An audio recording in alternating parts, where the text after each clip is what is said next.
السلام علیکم ورحمۃ اللہ وبرکاتہ۔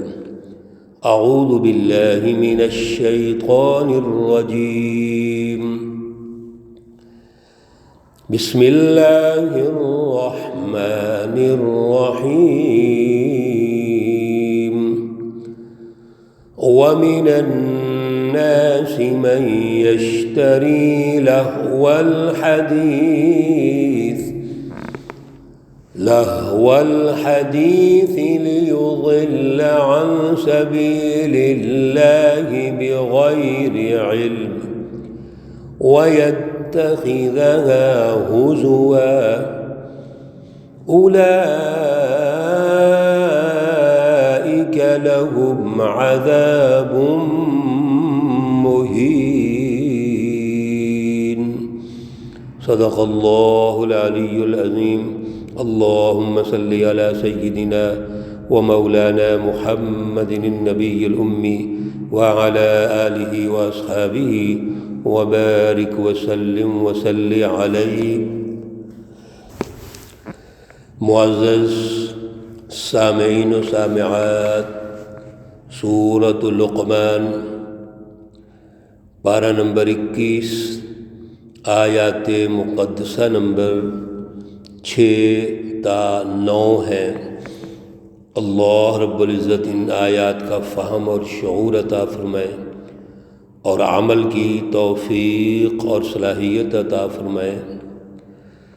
سورۃ لقمان کے آغاز میں ہی کل کے درس میں اللہ رب العزت نے 2 بنیادی ارشادات ہمارے سامنے نمایاں طور پر بڑی تربیت کے حوالے سے اور سچی تعلیم کے حوالے سے پیش کیے۔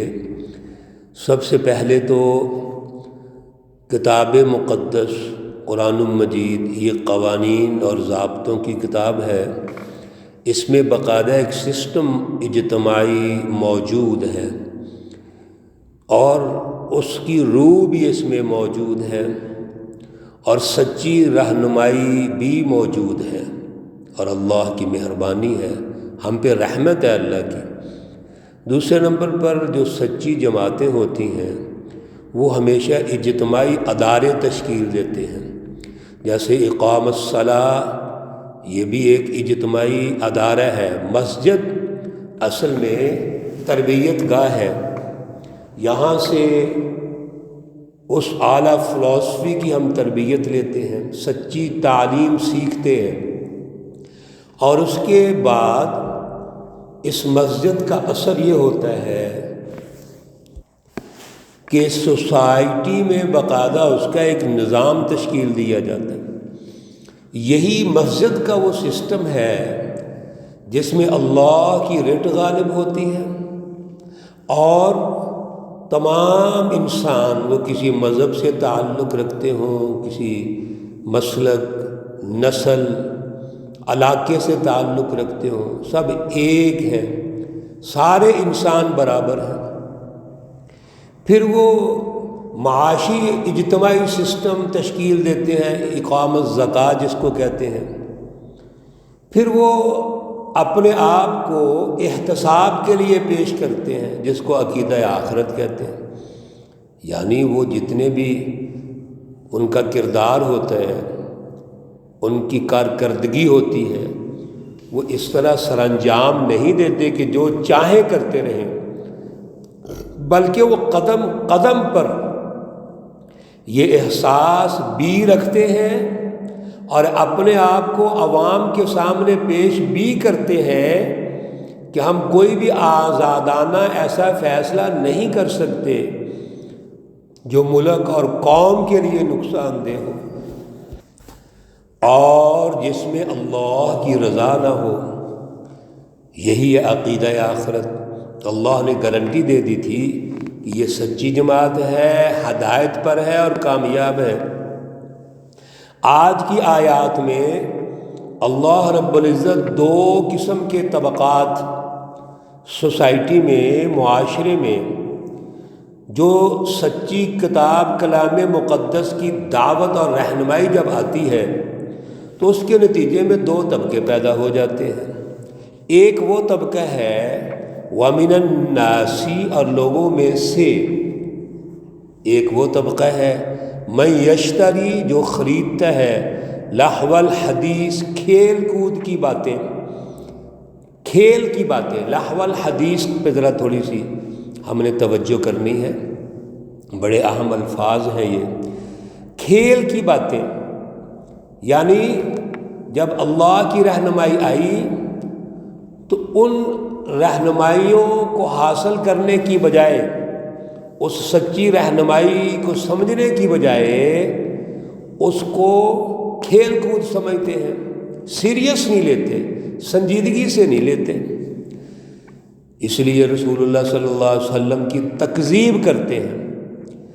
اور یہاں جو شان نزول ہے ان آیات کا، مکۃ المکرمہ کے اندر ایک شخص تھا نضر بن حارث، یہ نضر بن حارث جو رؤسائے مکہ میں سے تھا، کفار کے جو سردار ہیں ان میں سے تھا، اور تجارت کی غرض سے فارس جاتا تھا ایران، اور وہاں سے جتنے بھی شاہان عجم تھے ان کے قصے تاریخ خرید کر لاتا تھا اور قریش کے سامنے پیش کرتا تھا، اور یہ کہتا تھا کہ آپ کے جو محمد صلی اللہ علیہ وسلم ہیں وہ بھی قصے کہانیاں سناتے ہیں قوم عاد کے، قوم سمود کے، اور میں آپ کو قصے سناتا ہوں عجم کے جو فارس کے بڑے بڑے رؤساء اور لوگ تھے اور کس طرح اس نے کامیابیاں حاصل کی۔ تو گویا لہو الحدیث یعنی اپنی گڑھی ہوئی باتیں، لوگوں کو مطمئن کرنا، خوش کرنا، اور اس کے پیچھے اور بیک گراؤنڈز تھیں۔ اللہ رب العزت نے یہاں پر اس کی مذمت فرمائی ہے کہ کوئی ایسا قصہ واقعہ جو باتیں ہیں جس کو گپ شپ کہتے ہیں ہم، اس کی کوئی اہمیت نہیں ہوتی، بلکہ وہ تو جہالت ہے، اور اس کا نتیجہ یہ نکلتا ہے لیضل عن سبیل اللہ، اللہ کے راستے سے وہ بھٹکتے ہیں، گمراہی کی طرف جاتے ہیں۔ کیوں؟ بغیر علم، اس میں علم تو ہوتا ہی نہیں۔ ایک باطونی آدمی جو باتیں بناتا ہے، باتیں کرتا ہے، اور باتوں باتوں میں وہ دوسروں کو مرعوب بننے کی کروانے کی کوشش کرتا ہے، باتوں باتوں میں دوسروں کو شکست دیتا ہے، باطونی بندہ، لفاظی ہے اس کے پاس، شعر و شاعری ہے، وہ دوسروں کو مات کرنے کی کوشش کرتا ہے، لیکن اس کے پاس علم نہیں، جہالت ہے، وہ گمراہی کی طرف لے کے جاتا ہے، اور پھر وَيَتَّخِذَهَا هُزُوًا، وہ اس کے ذریعے مذاق بناتے ہیں۔ أُولَئِكَ لَهُمْ عَذَابٌ مُّهِينٌ، یہ وہ لوگ ہیں جن کے لیے رسوا کرنے والا عذاب ہے۔ اللہ رب العزت کی رہنمائی کے مقابلے میں باتیں بنانا، قصے کہانیاں گڑھنا، لوگوں کو گمراہ کرنا، جہالت پھیلانا، جہالت پیدا کرنا، مرعوب بنانا، خوف زدہ کرنا، ظلم کا نظام قائم کرنا، اور پھر سچی جماعت کا مذاق اڑانا، اللہ ان کو کبھی معاف نہیں کرتے، ان کے لیے رسوا کرنے والا عذاب ہے۔ وَإِذَا تُتْلَى عَلَيْهِ آيَاتُنَا، اللہ رب العزت مزید ارشاد فرماتے ہیں جب ان پر تلاوت کی جاتی ہیں آیاتنا، ہماری آیتیں، وَلَّا مُسْتَكْبِرًا، تو تکبر کرتے ہوئے، غرور کرتے ہوئے وہ بھاگ جاتے ہیں وہاں سے، كَأَن لَّمْ يَسْمَعْهَا۔ توجہ کیجئے میرے عزیزو، یہ ان کے لیے باتیں ہو رہی ہیں، ہمارے لیے بھی ہیں۔ جب وہ سچی رہنمائی سے بھاگتے ہیں تو ایسے ہوتے ہیں كَأَن لَّمْ يَسْمَعْهَا، گویا کہ انہوں نے سنا ہی نہیں ہے، كَأَنَّ فِي أُذُنَيْهِ وَقْرًا، جیسا کہ ان کے کانوں میں ڈانٹ ہے۔ فَبَشِّرْهُ بِعَذَابٍ أَلِيمٍ، پس ان کے لیے خوشخبری ہے دردناک عذاب کی۔ یہ ایک مائنڈ سیٹ ہے منکرین کا، کفار، مشرکین، منافقین، سست پست ہمت لوگوں کا ایک مائنڈ سیٹ ہے. کیا وہ سچی رہنمائی کو سنجیدگی سے لیتے نہیں. اللہ تعالیٰ معاف کرے، آج ہم مسلمان بھی یہ کرتے ہیں. وہ رہنمائی جو اللہ کی سچی رہنمائی ہے، جو انبیاء علیہم الصلاۃ والسلام نے جد و جہد کر کے ظالم حکمرانوں کو شکست دی، اس کو ہم سننا ہی نہیں چاہتے. اور اس کے مقابلے میں کیا ہم نے ذہن بنایا ہوا ہے کہ یہ ہمارے جو فرسودگی والے حالات ہیں، فرسودہ سسٹم ہے، ظالمانہ سسٹم ہے، غربت کا، پریشانیوں کا، یہ اللہ کی طرف سے ہے. بھائی ایسی بات نہیں ہے. یہ سوچ تو پست ہمتی والی سوچ ہے.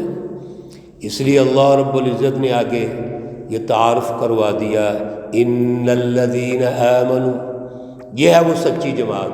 ایک پہلے تعارف کروا دیا جھوٹی جماعتوں کا، جھوٹے لوگوں کا، جو پراپوگنڈا کرتے ہیں، باطونی لوگ ہیں، لہو الحدیث، باتیں بناتے ہیں بس اور سننا نہیں چاہتے، کان دھرتے ہی نہیں ہیں سچی بات پر.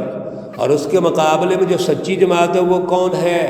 ان الذین آمنوا، بے شک وہ لوگ جو اعلیٰ ایمان والے ہیں، اعلیٰ نظریے والے ہیں، اعلیٰ شعور رکھتے ہیں. پھر وعملوا الصالحات، اور اس پر ان کی عملی جد و جہد ہے، شعوری جد و جہد ہے. جو فلسفی اللہ سے سیکھی، پہلے اس کی رٹ اپنے اوپر قائم کی، اور پھر اپنے عمل و کردار کے ذریعے، سسٹم کی تشکیل کے ذریعے پوری سوسائٹی پر اس کو غالب کر دیا. وہ باتیں نہیں بناتے، وہ عمل کرتے ہیں. ان کا کردار اعلیٰ ہے، ان کی جد و جہد اعلیٰ ہے. اللہ فرماتے ہیں لہم جنات النعیم، ان کے لیے باغات ہیں، نعمتیں ہیں ہمیشہ رہنے والی. میرے عزیزو، یاد رکھو، سچی جماعت کے لیے دنیا بھی جنت ہے.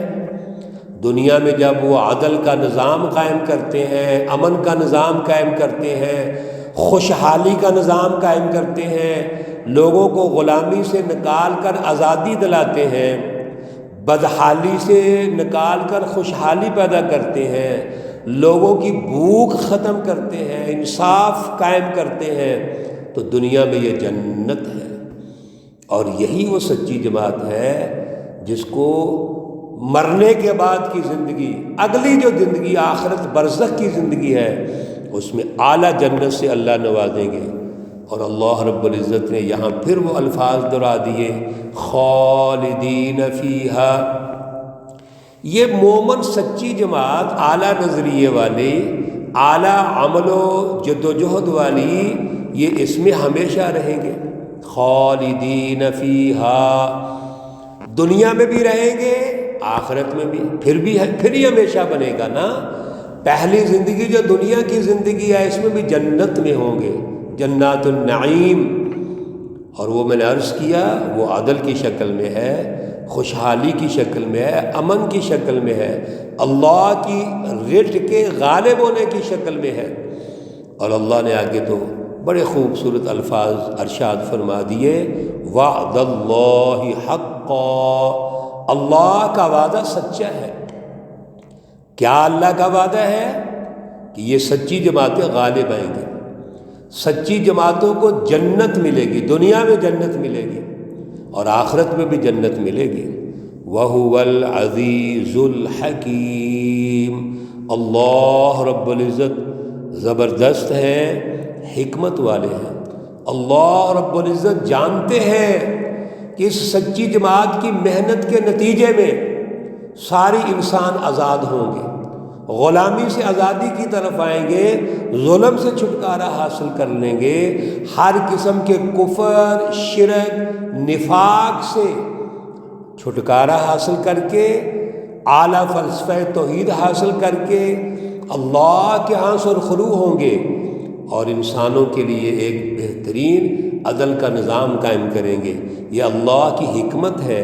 اللہ عزیز ہے، سچی جماعت کو غالب کرنا چاہتے ہیں. اللہ رب العزت ہمیں توفیق عطا فرمائے. اللہ رب العزت تمام مرحومین و مرحومات کو جنت الفردوس میں اعلیٰ مقام عطا فرمائے۔ اللہ رب العزت تمام بیماروں کو شفاء کاملہ عاجلہ مستمرہ عطا فرمائے۔ ربنا تقبل منا انك انت السميع العليم وتب علينا انك انت التواب الرحيم، وصلى الله تعالى على النبي الأمي محمد وعلى آله وأصحابه أجمعين برحمتك يا أرحم الراحمين۔ السلام علیکم ورحمۃ اللہ وبرکاتہ۔